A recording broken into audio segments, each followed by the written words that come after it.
Kia ora, hello, Wamanjika, and Ayup. How are we doing with the Blue Abroad Show? I'm the special guest host, the Pom, and joining me today, if you went to Wish and you ordered Kade Simpson, you would get Big Joe. How are you doing, Joe? Good, Dan. Yourself? How are you, mate? Oh, I'm very well, my friend, very well. For those who don't know Joe writes the wonderful articles for the Blue Abroad. If you read them, they're an absolute work of art. So if you want to see a face to be writing, this is it. This is it. And before we start, huge shout out to all of our members. They're running across the bottom. Without you, this magic can't happen. Huge heartfelt thank you for the love and support throughout the year and the continued support. So to get started, we've just finished our year. It's kind of sad this is the last live of the year in the season. I suppose we better start with, how did you see the final game, Joe? How was it for you, the Brisbane Lions game? It was frustrating again, mate. I think every Carlton supporter, after that first quarter, might have been thinking they'd come to play for Kade. First quarter and second quarter were just polar opposites. Like, you just could not tell the team apart anymore. Disappointing. It's another goalless quarter for the year. I read today that the Blues this year, we're third for most quarters won.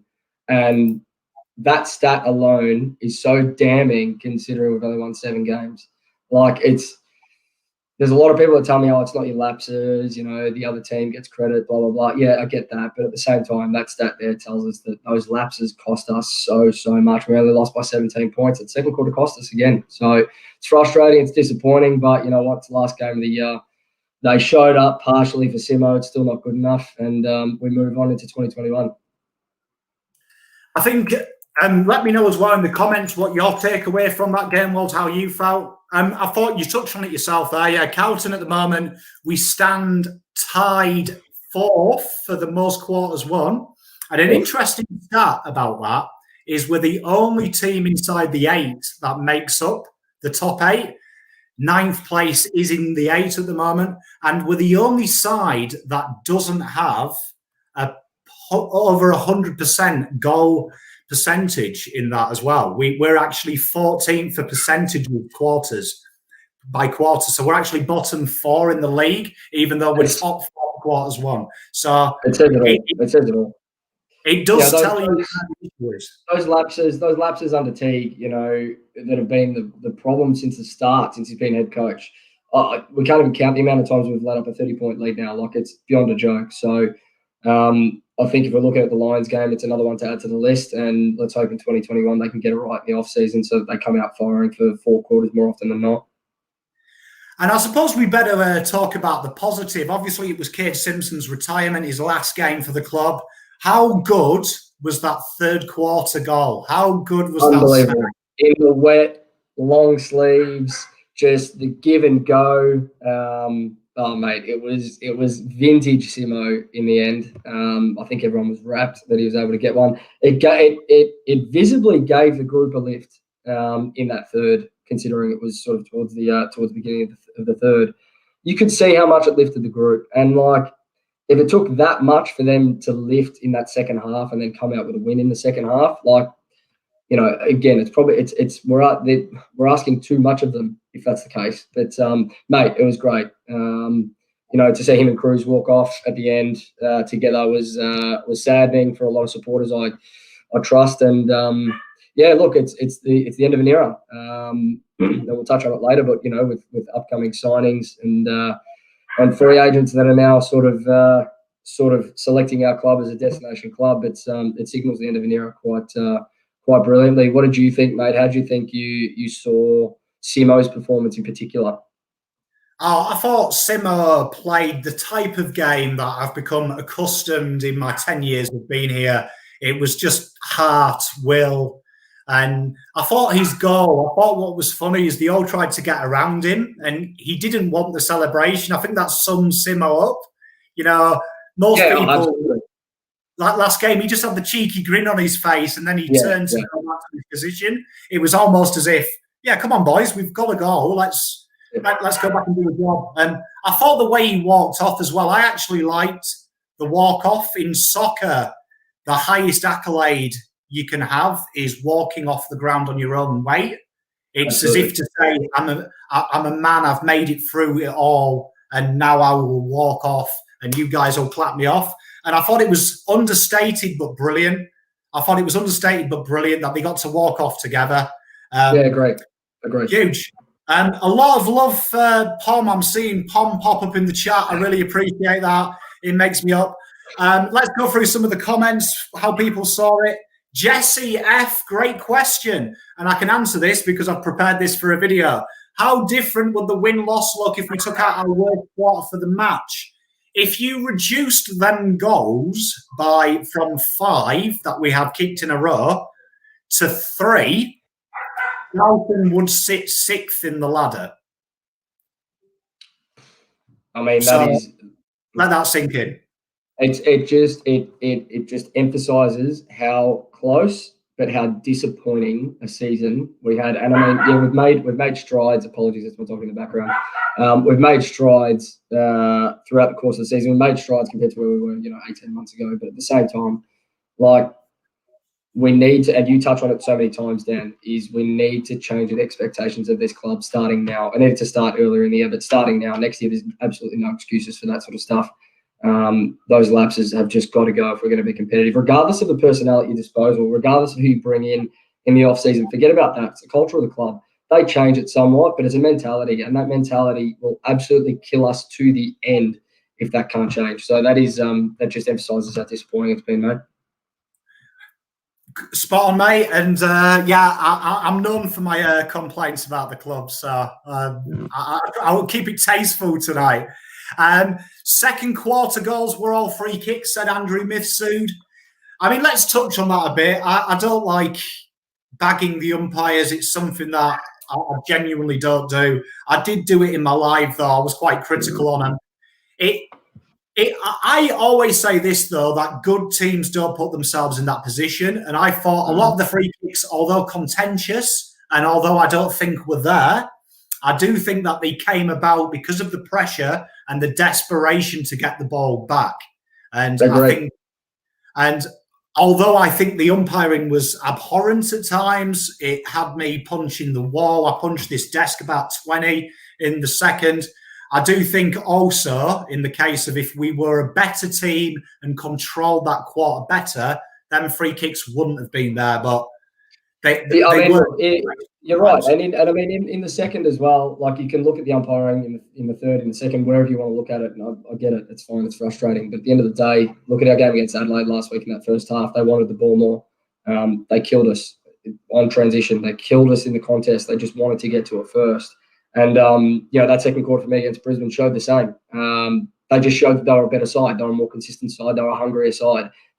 Brisbane, at the end of the day, didn't have too much to play for compared to what we did. If you put Simo's context into the fact that they're already a top 2 side for the year.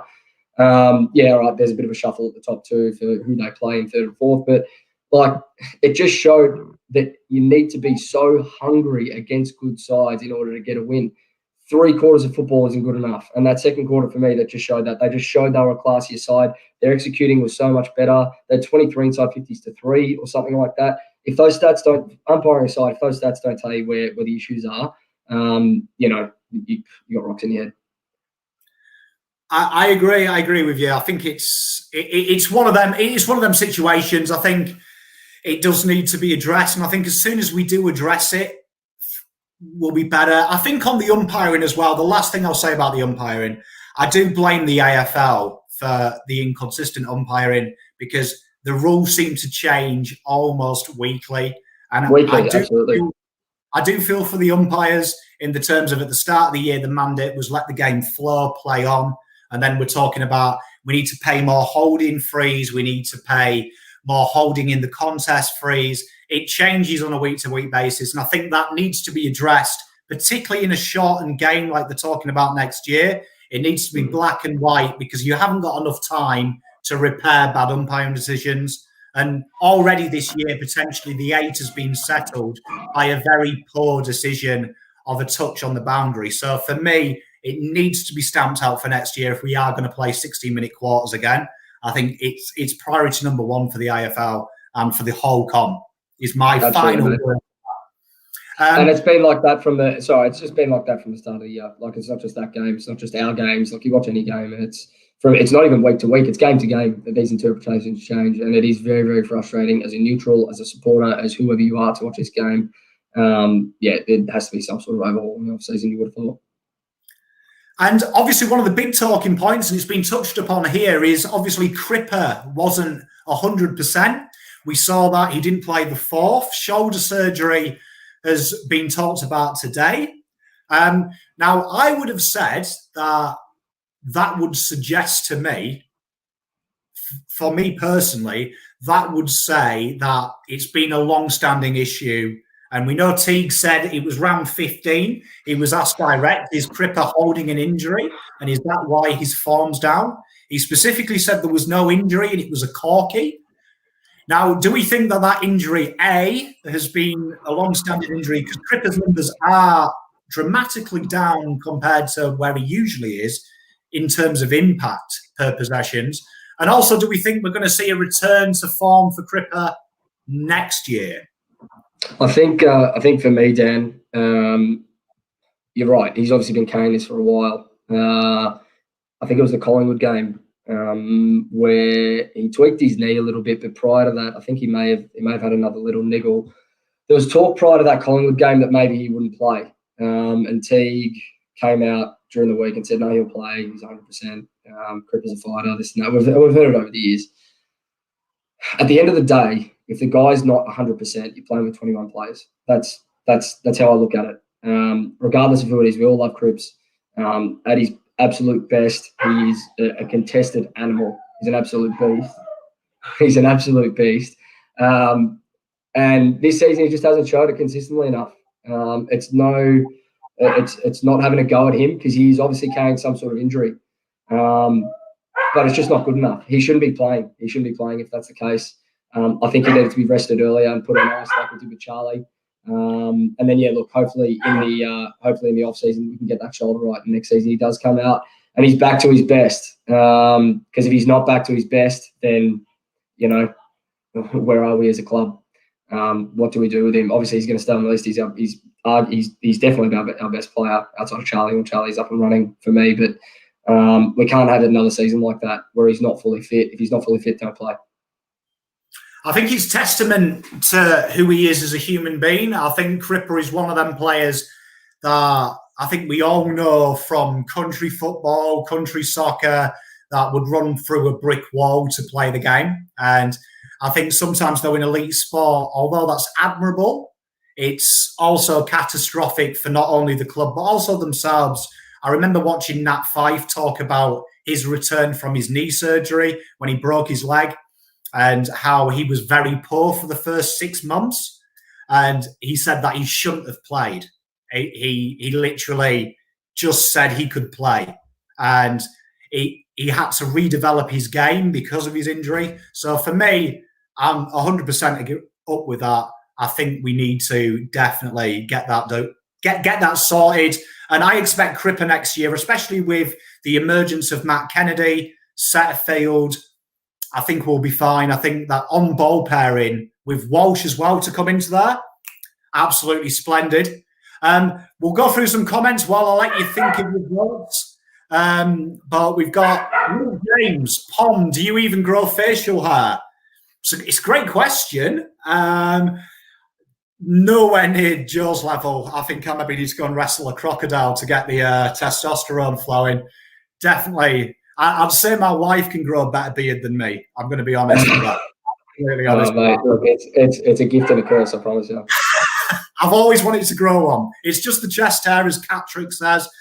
I get the chest hair. So let's do the votes. So I'll start with you. Give me a 3, 2, 1, and everyone in the comments, smash me with 3, 2, 1 votes. Yeah, look, for me, it's not a sentimental one, but for one vote, I've got to put Simo in there. If I look at his stats, if I look at the impact he actually had on the game, he obviously kicked that goal, 19 disposals. He had 545 metres gained, I think, 523.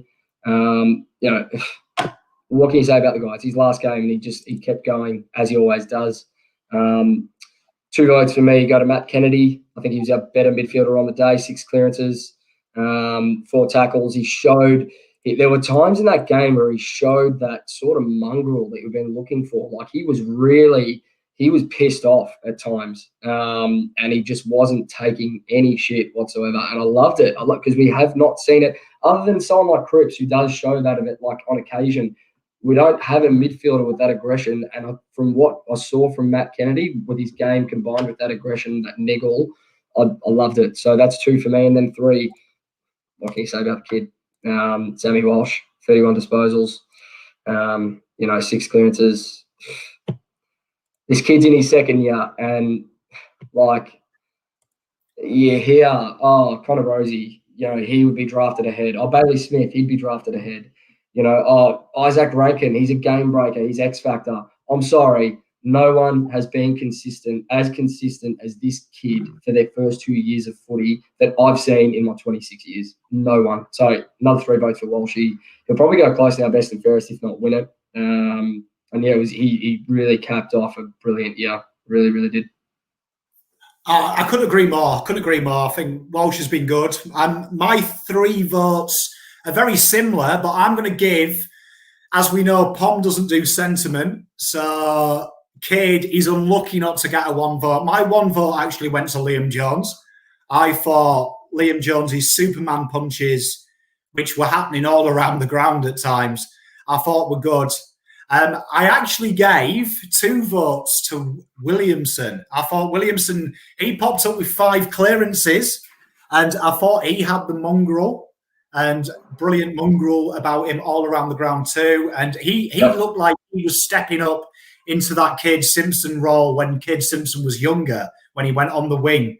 It looked like he was putting his hand up and saying, I'm the new number 6 of this football club. I'm Kade Simpson. I can say that. And I gave 3 votes, and it comes with a little speech. Now, Sam Walsh, if you're watching, I've given you 3 votes like every week, so I had to give you a break this week. You were brilliant, though. But 3 votes went to Matt Kennedy. And for me, when you look at his numbers, you touched on it, joint most clearances for the club on our team with only 64% of game time. He played the 2nd least behind Cripps, and he had up there with the clearances, would have had 30 touches had he played the same amount of Walsh. For me, and Bryce Riches has touched on it here, how is he not getting a game week in, week out for this football club? Because it's not just the numbers I look at, it's the space he clears for shepherding around the ball. It's people he takes out of contest. He took Lockie Neal out of 3 contests.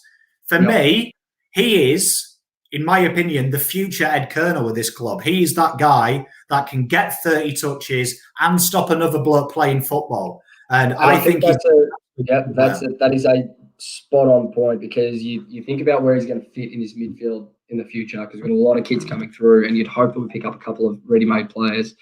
You're right. You're absolutely right. Maybe he's about a year too short, a year or two too short where he gets consistent football. I think this year he probably could have played every game, to be fair, with the list that we've got, and with the personnel that we had available. There was some very, very questionable team selections throughout the year where I thought Kennedy probably deserved his spot ahead of some. But absolutely, I think in that Ed Kerno mould, he's got the body for it. He can win his own footy, and that aggression that I spoke about, it's definitely there if we wanted to turn him into a bit of a tagger. So I do like that take. I do. Very good football. Let's see what everyone agrees. If they agree with us or don't, we've got a lot of love for Darcy Lang in the chat. I've seen Andrew's name pop up. I know he's a Geelong fan, but he's given 3-2-1 votes from Luke James for Darcy Lang. That's good. Tim Wilkes, 3 votes. Walsh, 2 votes. Plowman. Plowman did have another sleepless night for Charlie Cameron, because Plowman will again pull him out of his coat pocket when he gets home. Absolutely towed him up. McKay got 1 vote from Wilkes. Thomas Bicelli, I hope I've said that right. He went 3 Walsh, 2 Kennedy, 1 McKay. Musaka said KD Lang. That's very clever. I like that. Hold on. Peter Lewis, 3 Walsh, 2 Kennedy, 1 Jones. He gave Jones. Peter Haywood, good day to you. Walsh 3, Kennedy 2, Harry 1. So everyone's around the same wavelength as us. We probably did miss young McKay out. He did have a phenomenal game. What we'll do is we'll move on to them little trade rumours. And obviously, you've all commented on here. And he should pop up on the screen now. I've clicked my fingers. Zachy Williams. Yeah. And there we are. Look at these technical difficulties here. So we've got Zach Williams, obviously today is rumoured to have nominated Carlton Football Club. So this is what he's done this year. As we can see, TPI, the system that I use, 85 out of 100. He's a defensive / midfielder this year because he's played 25% midfield time.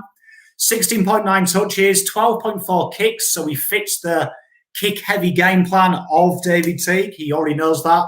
69% disposal efficiency, which is in the good category. 302 metres gained, which is very good. 5 contested possessions. He does the hard ground ball gets, elite 4.2. 1.2 clearances, 2.3 tackles. Isn't known as his pressure player, though. 9 pressure acts. Defensively, he is loose as a goose. But is an elite footballer. There's no doubt about that. What are your thoughts on Zach Williams joining the motley crew? Wowee! How long have we waited for a free agent? And it's as good as a done deal. You just got to put pen to paper. How long have we waited for a free agent to nominate us of his caliber? Like, it's been off season after off season. You hear rumours, you hear Cogs, you hear Shield, you hear Kelly that might come through a trade, you hear Whitfield, and then he re-signs. I am stoked that we get this guy because he is an absolute jet. He is going to be exactly what we need next season. I mean, regardless of Simo going out, I think Williams can play through the midfield. He's got that burst away from a stoppage, that electric pace that can just break open a game that we're just missing at the moment. He can swing to halfback if we need him to. Not that he's an intercept player, but he can give you that drive and run off halfback down the wing and really penetrate with his kicks. I just think he's going to add so much to this group. Couldn't be more excited. So I think it's exactly what we need. I don't know how much we're paying him. I don't know what the length of the contract is, but for me, this guy for us is worth anywhere 700 and north for 5+ years. Like, you can't be giving him any less than that. Pay him what he's worth, and he'll reward us in spades. I think if you look at their year last year and their finals run, for anyone that wants to see some highlights, just go watch some highlights from their finals games and have a look at the work that he did throughout the midfield. Even the grand final, when they all sort of dropped their heads, Zach Williams sort of popped up as that guy that just kept going and going and going and trying to get the ball. This season, his head just hasn't been in it. You saw it in the game on the weekend that they played against St Kilda. He was playing in the half-forward line. They didn't know what to do with him. He didn't want to be there. Have a look at his season last season, and that's the Zach Williams that we'll be looking forward to see. Well, I mean, I agree. For me, I think he's a world-class player. And I think for me, when people judge him this year, if we look at his numbers, it reminds me very much of a Jack Martin type figure, that mentally he's probably checked out. I think mentally he's checked out. We know from reports from GWS, he has refused to sign this deal because he's not promised the midfield time he wants.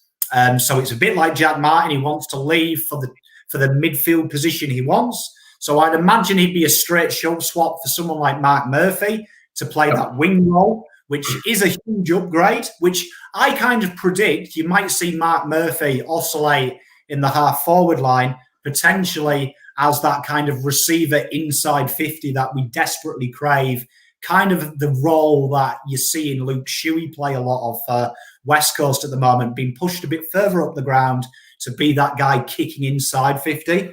So I'm excited by it. And now there's quite controversial, someone's just posted here, 900K over 5-year deal is one of the rumours. Now, Tom Brown, just before we went to air, said that was the offer that North Melbourne have given him, and we've actually offered him less. Yeah, that's what I've heard. So I would say that's a normal. He was guessing 750. He was saying that it was considerably less, but we have guaranteed him the position on the field that he wants, and that's why he's chosen us over North, who were refusing to do that. So I think if it's 750, 700, 650, I think that's a schmick deal, to be honest, because this kid, like you say, 2019, this guy played footy, absolute quality football, and I think he'll have a big year. I genuinely think he'll have a huge year for the football club. Let's see what the fans are saying about Mr. Zachy Williams. Just me, or does this guy? That's quality. Connor Leahy. Just me, or does the guy with Tom look like Simo? Well, that's why you're the wish, Pimmer.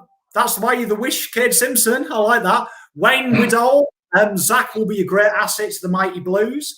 Ian Murphy. Graham is the trenches player we need. I think Jack Graham is another one we're heavily linked with. There's a rumour that we've offered him 600k over 4 years.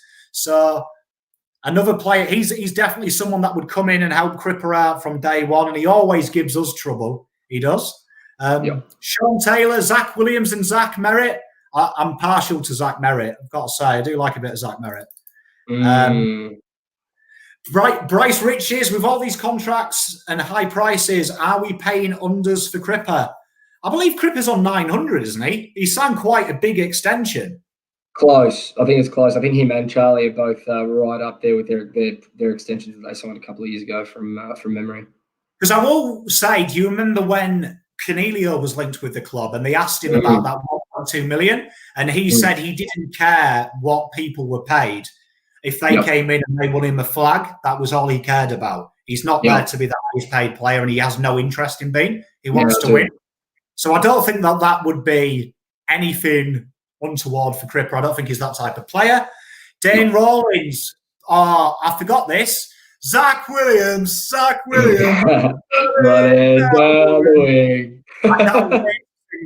on the thing.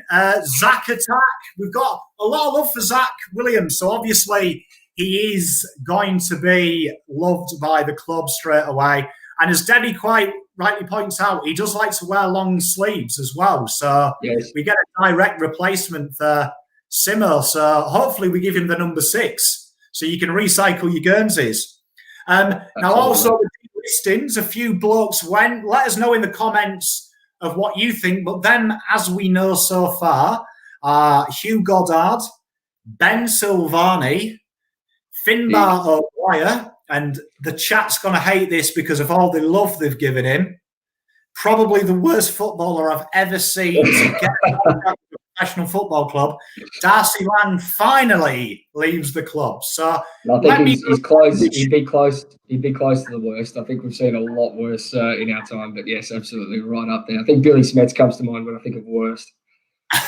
What were your initial thoughts? Was there a surprise? Was there anything you were unhappy with?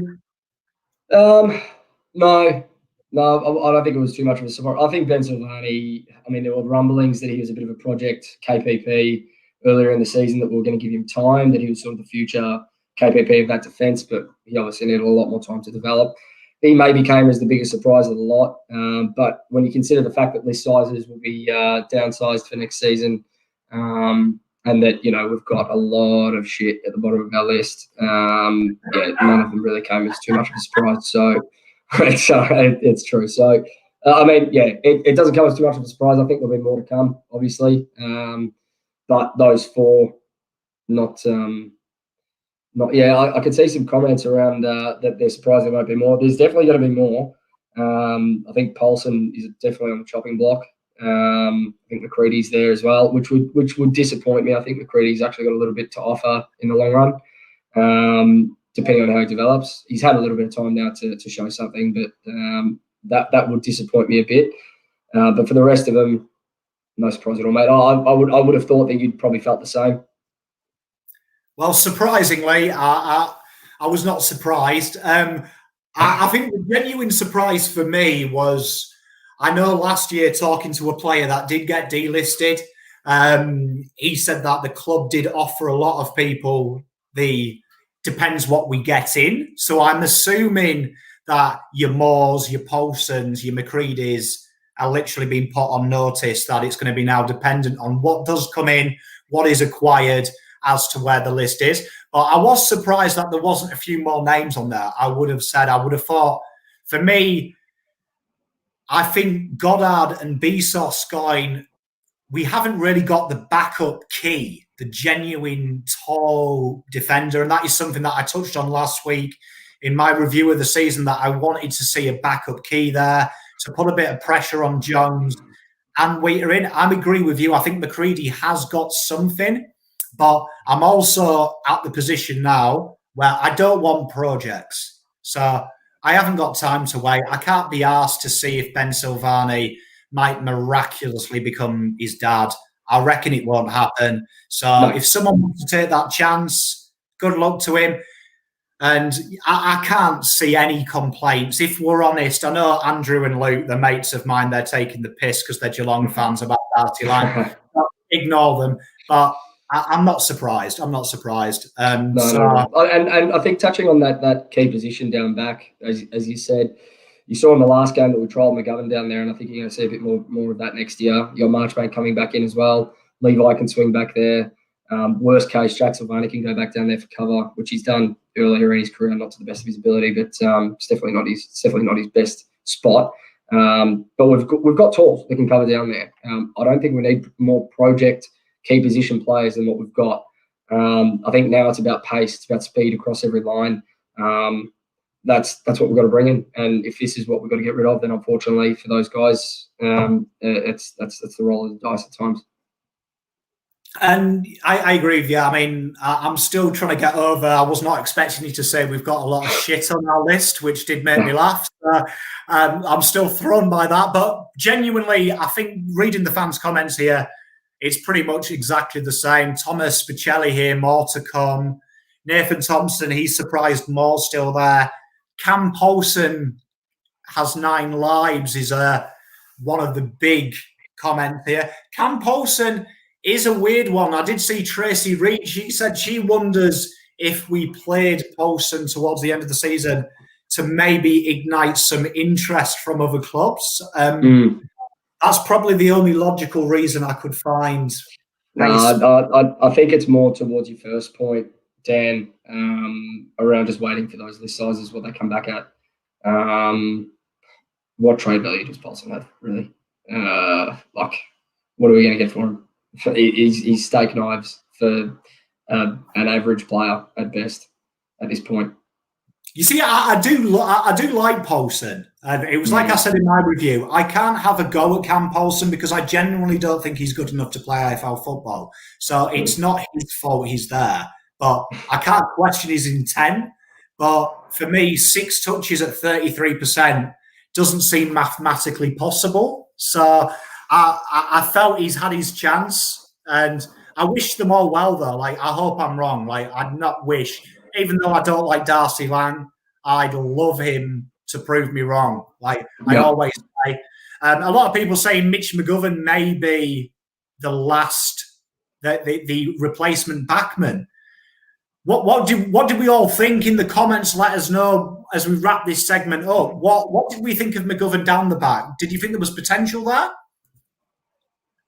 Look, I mean, he showed a little bit, but it was very, very minimal. I mean, there were trying conditions in the wet, so in terms of intercept marking and whatnot, and to adapt to a game like that when it's raining cats and dogs, it's not easy. But I think because of how good his hands are, because of how good he reads the play, you see it when he's further up the ground, and he actually sets us up going forward with that field kicking, that penetrating. He's done it a few times this year where he's had direct goal assists from those field kicks inside 50. I think the way he reads the play, sitting behind the ball with the hands that he's got and the field kicking that he possesses, if he can put it together, he will be more than handy down back for us, I would have thought. I thought he showed some nice moments. My one thing that worries me about McGovern is I think he gets too infatuated, particularly in the first 2 quarters, of playing the man. In the third, he attacked the ball like his brother. Just attack the ball, ignored the man. The man wasn't there. Just go for the mark. And he took 2 really nice marks. What concerns me is his field kicking under pressure. There was 2 times he took the ball and then he's rushed the kick and he's ballooned it 942 foot in the air. And it's just created pressure. So I like it. For me, he's got a good pair of hands. If I was the coach personally, I would be playing him in the forward line, though. I think he's out of the goal square forward. who can kick very straight, very accurately. Like, for me personally, that's where I have him. But I like this. I like where he is. I like where he is, to be honest. I like the signs, but I need to see more. And I don't want to be in a position where we're playing him on the off chance. And for me, Jones and Umpiring, they are your first two names in the team sheet for me. Like, they are. Oh, definitely. It's like, doing Max Gorn and Brodie Grundy in a fantasy supercoach draft. Just put them away, close the app, no one cares. But like Ian Murphy says, he needs to tackle, not bump. He does seem to me to get too caught up in the football, in the player, not the game. And to me, that's too much of a risk, because good forwards play off that. Tom Lynch loves it if you come at him, because he'll drag you all around the ground, so his mate gets easy marks. So that is one of them things that does worry me. Agree. Absolutely agree. Paul Harvey's saying McGovern should be traded. If we have got a mod in the chat, can we get rid of Olafemi Sugan? He's trying to sell a cash app. It's proper just saying that. It's proper winding the app. Thomas Pacelli, JSOS shows more pressure in the forward line. He should be the third tall in front of Gov. I think that's a good idea. We'll definitely cross these and add these to the questions. And the next segment we've got, and I want you guys in the audience, and we'll definitely spend a bit of time on this before the Q&A, pick one player who logically we can get. So don't throw a Dustin Martin at me. Throw one that you think is attainable, and I want a reason why. A reason why you think is attainable, and a reason why you think he would suit and improve this side straight away. So, Joe, give me your one player you target. Am I clicking my fingers here for Shad? Yeah, click it. All right, Shad, bring it up. No, the other one. There we are. There it is. There's been a lot of comments. I've seen a lot of comments coming through. I bit my tongue. Nathan Oliveri, I saw he was before. Yes, Adam Saad is the next one on my list after Zach Williams.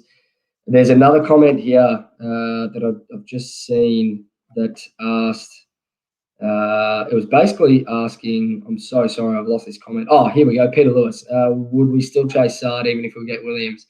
Absolutely, you would chase Saad regardless of who you got. You chase Saad if you got Dustin Martin. You chase Saad if you got Jason Johannesson. This guy's a freak. His kicking efficiencies through the roof. It's exactly what it is genuinely exactly what we need as a Simo replacement. What it also does is it allows Williams to play that midfield time. Without Saad, you rely on Newman, Doc, Willow to stay fit all year. Outside of those three, we don't have that much depth at halfback now with Simo gone. When you think about it, I think getting someone like Saad, ready-made, 26, 20, I think he's 27 next season, so it's in your age bracket, Pom. You love that. Same as Williams in that 26 years old. Look, if you get someone like him, he's ready-made, he's got experience. We know what he gives, and it's not just his pace. Like, he's got electric pace to burn, bounces, gets it forward, and hits targets. The guy is a defensive weapon for his size.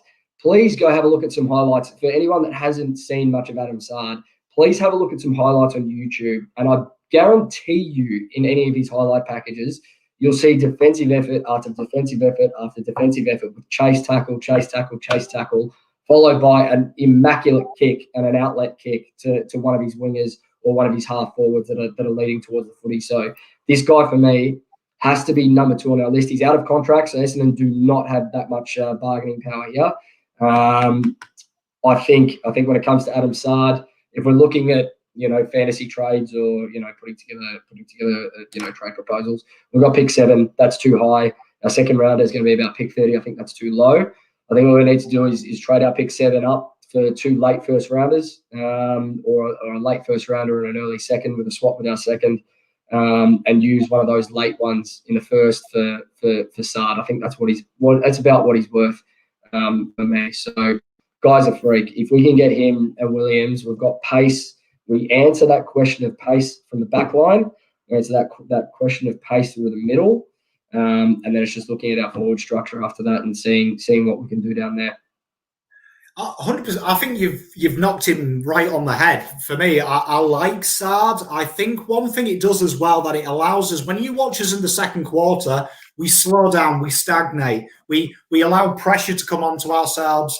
And what happens is when you're down, there's a big high forward press from the opposition. They're looking to turn the ball over. Sard gives us that option to not kick and to run. And to say, if you're going to come to us and play a high forward press, we'll run through you and then we'll hit you out the back. And it's something he's a master of. When you watch Essendon and there's a high forward press, this guy's running at them and saying, do you dare take me on in a foot race? Because once I'm through you, I'm out the back.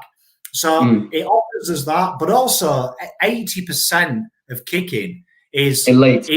Is ridiculous. You're talking that is in ridiculous categories, and his foot is 76%. So you're talking that is he's basically built. And add in the 409 meters gain there. You actually touched on it, Dan, as well. We're a kicking side. We've had the highest kick to handball ratio all season of any side in the comp.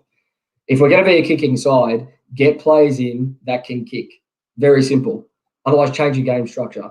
This is the guy that you want kicking the ball coming out of your defense. You don't want to see Cam Paulson coming in for a game and kicking out of defense. I know he tries to bite off that 45, Paulson, and it's worked a couple of times, but this guy here, if he bites off a 45, he'll hit a target in the corridor, and he'll hit a target 9 times out of 10 in the corridor, and he will set you up beautifully. If he's not hitting a target in the corridor, he's taken on a player off half back, and he's running with it, and he's getting penetration on his kicks, he's getting meters gained every single game. He is by far, outside of Zach Williams in terms of needs, by far, this acquisition is what we need for our club next year.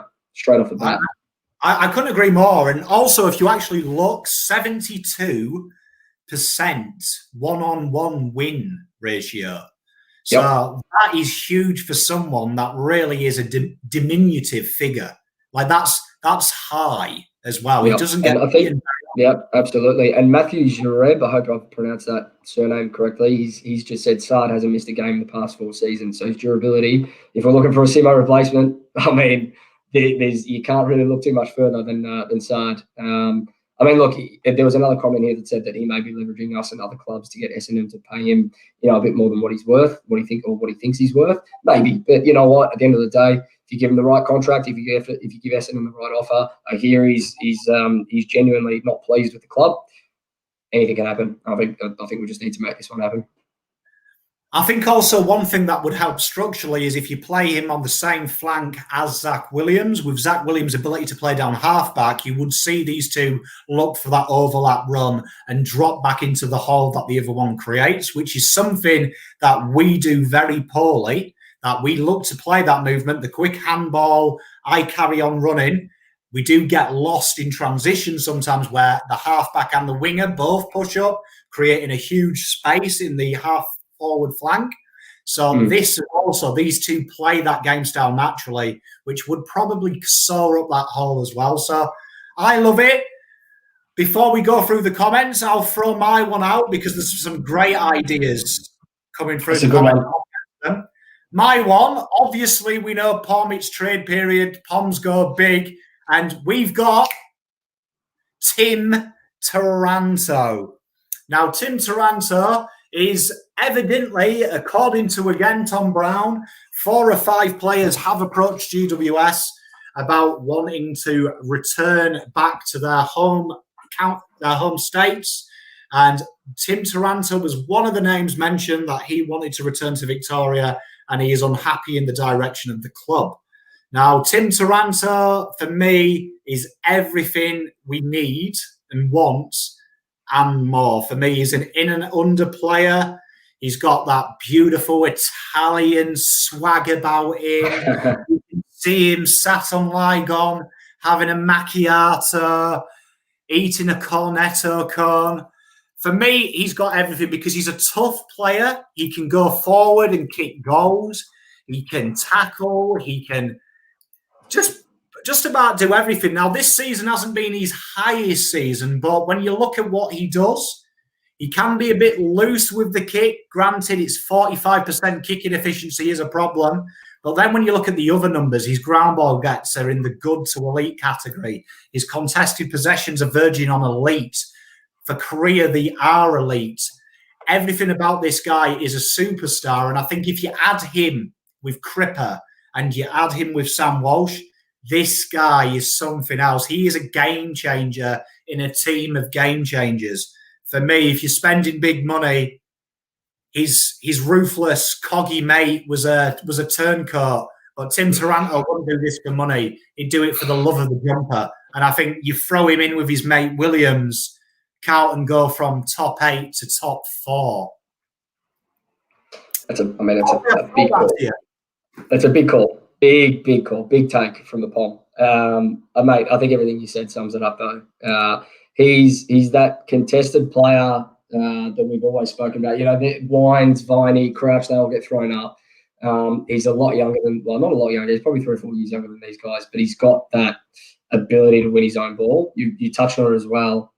He kicks goals, which not a lot of people realise. So he can be a goal-kicking midfielder for us, which we're screaming for as well. You know, almost 20 disposals a game across his career. You know, it's great. It's in the good category. He'll just offer that inside presence that we're looking for. He's kicking, his disposal efficiency, not great, but he doesn't necessarily have to play that role for us if we can get other good kickers around him. He just needs to get the ball out and extract. You know, this guy was taken at pick 2 in 2016 behind Andrew McGrath. And in that draft, there were guys like Hugh McCluggage as well that came after him. He's absolute quality. So if we can get in the trade room, Pom, make it happen, mate. Because I mean, it's definitely one that we need, mate. If it's there. Well, I mean, the one thing I am very good at is making trade rumours not happen. So I won't go OTT with this one, but it was a wish list. It was a wish list. Let's see what there are two. Let's see what you wonderful ladies and gentlemen of the audience are looking at. Luke James, thoughts on picking up Gibbs, thoughts of dropping you off home. Shannon Humphreys, could we get Liam Ryan and Andrew Gaff? Now, I think West Coast forward line, they have too many smalls. I think I'd be asking the question about one of them. I do think we need a natural ball accumulator. What are your thoughts about that, Joey? I don't think we have a 30-a-game player in our list. Zach Merritt's probably the name that pops to mind. And I know there's a lot of Essendon players we're talking about. I hate talking about Essendon, but Zach Merritt's one that pops up today. He's popped up a couple of times. So, look, I agree. I don't think we've got an accumulator, especially in the midfield. I think it's a lot of the same sort of player type with that in and under. Walsh is starting to – I mean, if you look at Walsh's numbers, disposals-wise, what he's averaging, he's genuinely been an accumulator, especially in this last probably 8 games. But, yeah, look, I think someone in the Zach Merritt mould that just racks him up each week, that can just get his hands on it and go. Absolutely. You mentioned Liam Ryan. I'm actually going to be doing an article as part of Player Spotlights in the off-season, and one of the names I've got with that West Coast forward line, 2 of them actually, are Jack Petruccelli and Jared Cameron. Now, they're both sort of on the outer, and I don't want to go on about this for too long for potential trades, but it's both sort of on the outer. As well. That's Wildy's question. What about Jared Cameron? So, answering I think he's absolute. Not. I don't know if he's gettable. I don't know what his contract position is. I don't know what his lifestyle position's like. If he wants to come to Victoria, or if we could persuade him. Jared Cameron would be one that, under the guidance of Eddie and even playing next to Fish and Gibbo for a year. I think in a couple of years he could genuinely break a game open. Bobby Hill's another one that popped up for GWS. There's plenty of small forwards around, plenty. So I think that's a late one that we could go after. There's plenty that aren't being used, and would be silly not to. Would definitely be silly not to. Absolutely. 100%. I agree. I think all these names I've seen so far, I agree with, apart from Bryce Gibbs so far. Sam Gaetano and Matt Crouch. He's a name that's been thrown around about our great football club. Any thoughts on Matty Crouch? I don't think he's going anywhere, unfortunately, but in that accumulator mould, spot on. Gets his 20, well, this season he's been getting his 25 game under 16-minute quarters. Just knows how to find it. And what he's cleaned up this year is his kicking as well. I've watched a bit of Adelaide games this year. In prior seasons, his kicking's been a bit questionable. His handballs have always been really good. and getting the ball out to his kickers on the outside. But he's actually really cleaned up his kicking, and he sets up his teammates quite well as well. So there's another name here. I think Tim P. He said Isaac on a 2-year contract, and I assume he's talking about Isaac Smith, and that is one that I am big on. That is a player we need. That is not from a longevity point of view, but think about our half-forward connection this year and those inside 50 entries that we've just been deplorable with. He's got 3 or 4 flags. I don't know if he's got 4. It might be 3 under his belt. He's 30, 31. He's probably got 2 years of good footy left in him, and he's an elite kick of the football going inside.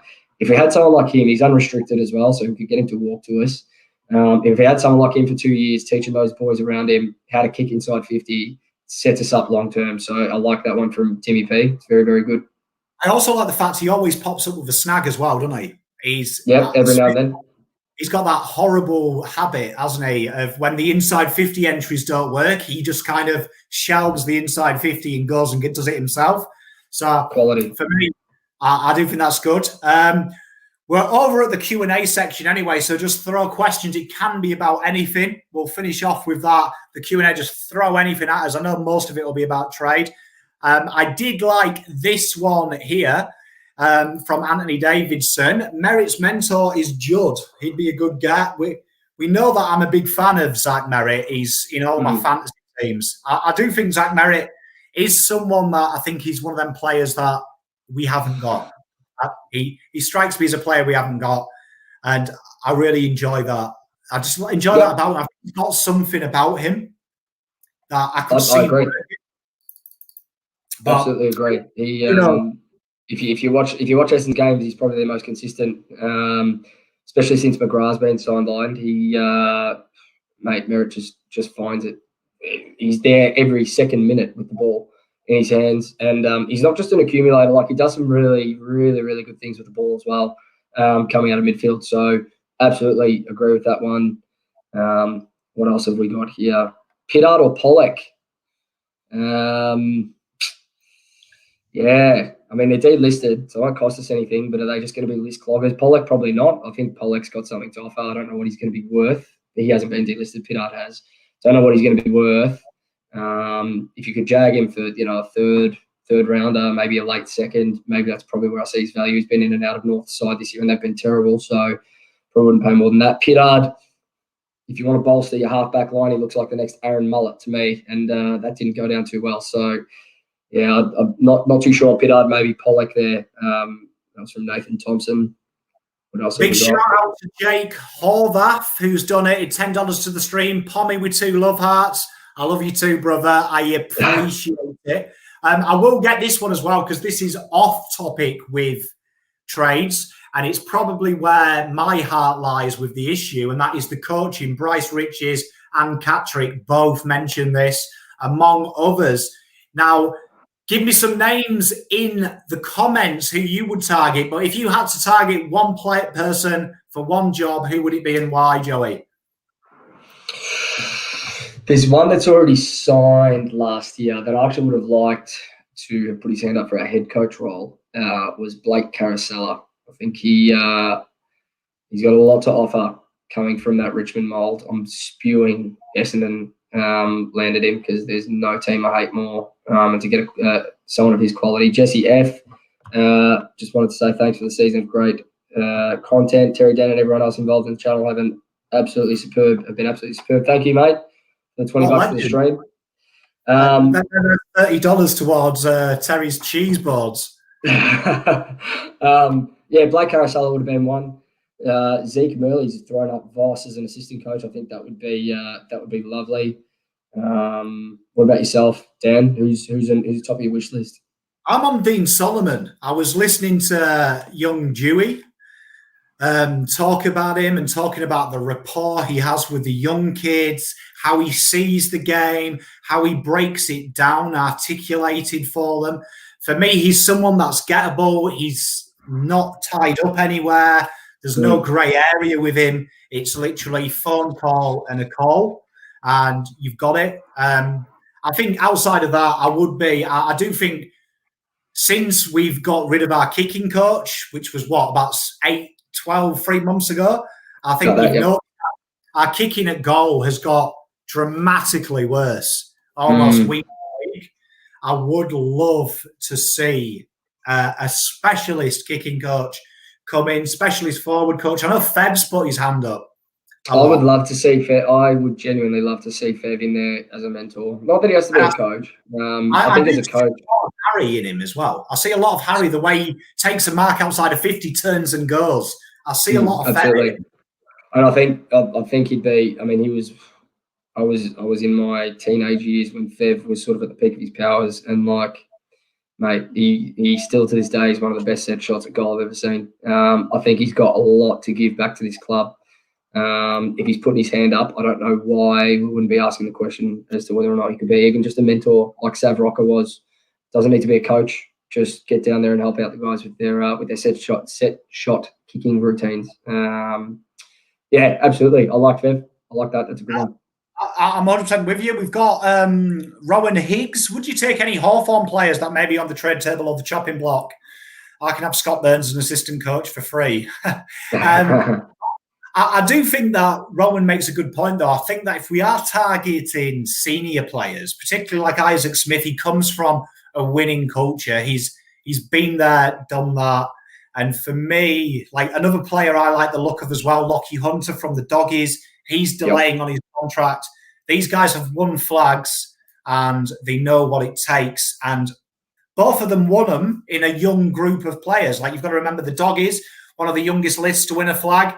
You've got Hawthorn, their first flag win, it was a young list. They know what it takes to be a young side that has had a barren spell and then break that duct and really go on and keep competing as both sides do up until recent seasons with Hawthorn. So I think for me, it would be someone I would love to bring in.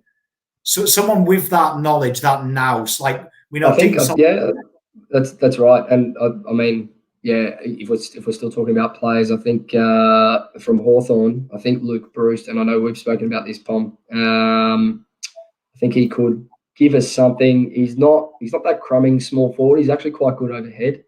But I think as a small forward that's won flags with that veteran presence down there, kind of like what Eddie's doing, just in a different sort of mould, he's probably got 2 or 3 good years of footy left in him, to be honest. And he's a dead eye for goal, absolute dead eye. So, the fellas around him could learn a couple of things without having to get a mentor on board. But yeah, look, there's plenty of Hawthorn players that are going to be coming out of contract or out of favour for a younger crop.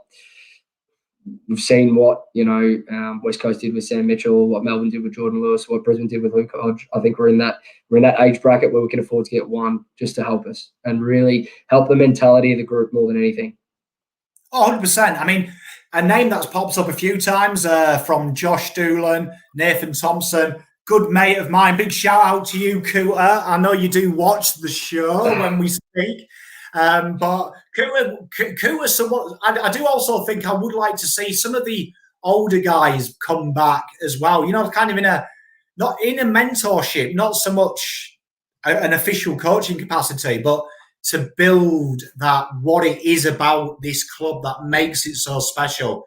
I think Cooter would be a great role model for someone like Liam Stocker, who is someone that is quite heavy set, who has had issues with his fitness. Because I know sharing a coffee with Cooter, that was something that surprised me. He had tremendous fitness issues. It was really hard for him to build that tank, build that to run. And when you watch Cooter play, he runs all day. But that was a learned skill. That was something that he dedicated his craft to do. He came from long distance running, and it didn't translate over to the AFL football field. It was a different fitness. It was a different intensity.